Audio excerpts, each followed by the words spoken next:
Right now, homeowners in the northern suburbs are cleaning up from those storms.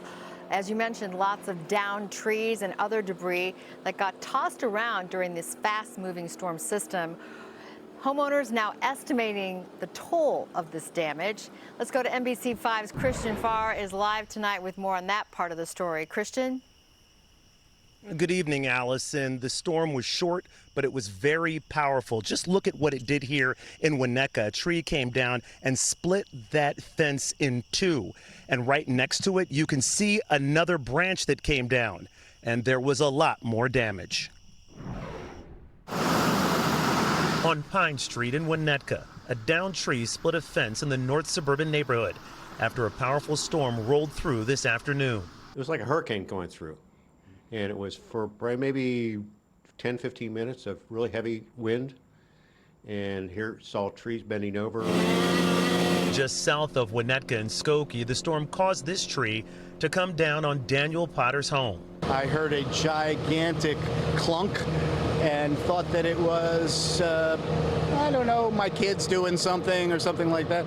Opened the window and all I saw was tree. Potter says 6 years ago, the same tree fell in the opposite direction during another storm. And that time, it fell on his car.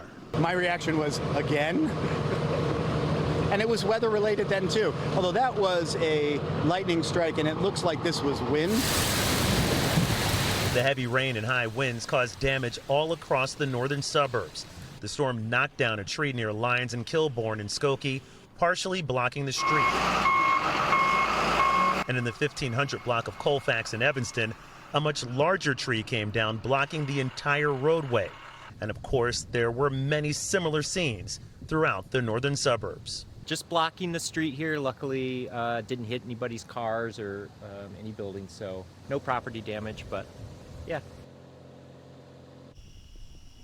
Back here live in Winnetka, that tree still has to be cleaned up, and of course that fence has to be fixed here on Pine Street. They also lost power for about 45 minutes. Some people had generators. About 3,000 people had power out as a result of this storm.